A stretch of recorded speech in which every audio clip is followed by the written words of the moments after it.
आपको ही सिखाऊंगा मैं, समझा? आप लोगों का इमोशन मेरे को समझाता है, मैं देखा।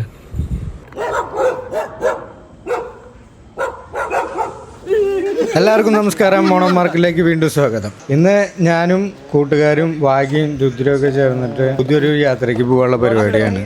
യാത്ര മാത്രമല്ല, ഇത് ഡോഗായിട്ട് നമ്മൾ ട്രാവൽ ചെയ്യുമ്പോൾ ശ്രദ്ധിക്കേണ്ട കാര്യങ്ങൾ, ട്രെയിനിങ് ടിപ്പുകൾ, അങ്ങനെയുള്ള ഒരു വ്ളോഗാണ് ഇത്.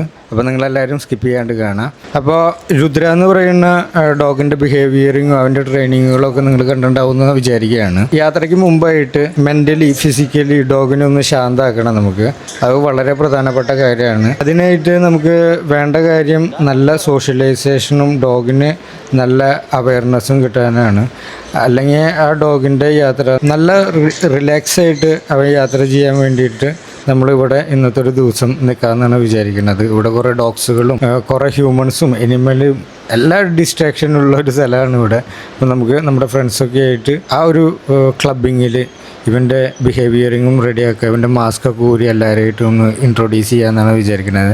പക്ഷേ എന്നിരുന്നാലും ആൾക്കാർക്കൊക്കെ പേടിയാണ്. യാത്രകൾ നമ്മൾ തുടങ്ങുന്നതിന് മുമ്പ് തന്നെ ഡോഗ് നല്ല റിലാക്സായിട്ട് നമ്മളായിട്ട് മെൻ്റലി അറ്റാച്ച്മെൻറ്റ് വന്നിട്ടുണ്ടെന്ന് വെച്ചിട്ടുണ്ടെങ്കിൽ പിന്നീട് നമുക്ക് ആ യാത്ര വളരെ സുഖമായിരിക്കും. പിന്നെ നമ്മൾ പിറ്റേ ദിവസം മോർണിംഗ് ഇവിടുന്ന് യാത്ര തിരിച്ചു.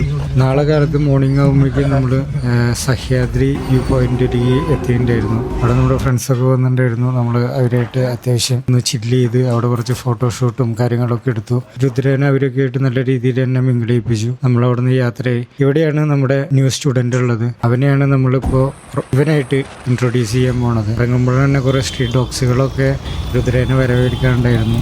അപ്പോൾ ഓണർ അവൻ്റെ ബിഹേവിയറിങ്ങിനെ കുറിച്ചിട്ടൊക്കെ എക്സ്പ്ലെയിൻ ചെയ്ത് തന്നുകൊണ്ടിരിക്കുകയാണ്.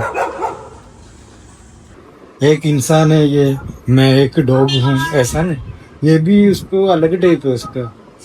बहुत लवेबल ब्रीड है ये, बहुत एनर्जेटिक एंड स्ट्रॉन्ग ब्रीड भी है. उसको टीक करूँगा इजीली. आपको ही सिखाऊंगा मैं, समझा? आप लोगों का इमोशन मेरे को समझाता है, मैं देखा. പക്ഷേ അവൻ്റെ ബിഹേവിയറിങ്ങിൽ വലിയ വ്യത്യാസങ്ങളൊന്നും വന്നില്ല. അങ്ങനെ തിരിച്ചു കൊണ്ടുവന്ന് കുറച്ച് ദിവസങ്ങൾക്കുള്ളിൽ തന്നെ ഇവരുടെ സിസ്റ്ററിനെ ഒന്ന് ബൈറ്റ് ചെയ്തു. അങ്ങനെ വീണ്ടും ബോർഡിംഗ് സെൻറ്ററിൽ കൊണ്ടാക്കി. ട്രെയിനിങ് സെൻറ്ററിൽ 6 മന്തിന് ശേഷം 2 മന്ത് ഇപ്പോൾ ബോർഡിംഗ് സെൻറ്ററിലാണ്. ഇവന് ബേബീസ് മൂവ് ചെയ്തുകൊണ്ടിരിക്കുന്ന എന്ത് സാധനങ്ങളും, സൈക്കിള്, കിഡ്സ്, അവരെ ഭയങ്കരമായിട്ട് അഗ്രഷനാണ്. ഇപ്പോൾ ഇവർക്ക് ഒരു ബേബി ഉണ്ടാവുകയാണ്. ഇതുവരെ 6 മന്തായിട്ട് ഇവനെ ഇൻട്രൊഡ്യൂസ് ചെയ്തിട്ടില്ല. കാരണം ഇവന് ചെറുപ്പം തൊട്ടേ ഈ ഒരു അഗ്രഷനുള്ള കാരണം കൊണ്ട് നമ്മളിവൻ്റെ ബിഹേവിയറിങ് വാച്ച് ചെയ്യാൻ വന്നപ്പോൾ രുദ്രനൊക്കെ നല്ല രീതിയിൽ തന്നെ മാസ്കൊക്കെ ഊരി ഓഫ് ലീഷിലാണ് കൊണ്ടുവന്നിട്ടുള്ളത്. വാഗ്യരെ പോലെ ഒരു ഡെമോ ഡോഗ് ആക്കിയിട്ടാണ് അവൻ വെച്ചിട്ടുള്ളത്.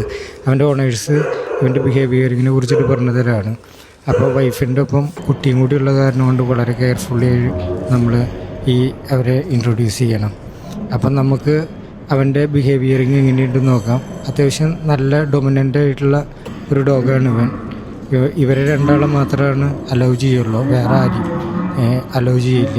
വേറെ ആരും ഇവൻ്റെ വൈഫിൻ്റെ അടുത്തോട്ട് വരാൻ സമ്മതിക്കില്ല. ഈവൻ ഹസ്ബൻഡിൻ്റെ അടുത്തോട്ടും വരാൻ സമ്മതിക്കില്ല ഔട്ട് സൈഡിലൊന്നും. എക്സ്പെഷ്യലി വീട്ടിലോട്ട് ഇവയുള്ള കാരണം കൊണ്ട് ഫ്രണ്ട്സിനോ റിലേറ്റീവ്സിനോ അലൗഡല്ല. ഇപ്പോൾ തന്നെ കണ്ടില്ലേ, ക്യുക്കായിട്ട് വന്നിട്ടാണ് ബൈറ്റ് ചെയ്യുക. അവൻ്റെ ഓണേഴ്സ് തന്നെ ഇവൻ്റെ ബിഹേവിയറിങ്ങിനെ കുറിച്ചിട്ട് എക്സ്പ്ലനേഷൻ ചെയ്യും. എന്നിരുന്നാലും നമ്മളിപ്പോൾ കെയർഫുള്ളി നോക്കിക്കൊണ്ടിരിക്കുന്ന രുദ്രയുടെ ബിഹേവിയറിംഗ് ആണ്. അവൻ ഒരു ഡെമോ ഡോഗ് പോലെ ആയതിനു ശേഷം നമ്മൾ ഫസ്റ്റ് തന്നെ അവനെ കൊണ്ടുവന്നിട്ടുള്ളത് ഒരു വർക്കിന് വേണ്ടിയിട്ട്. എന്നിരുന്നാലും നല്ല രീതിയിൽ തന്നെ അവൻ ബിഹേവ് ചെയ്യുന്നുണ്ട്.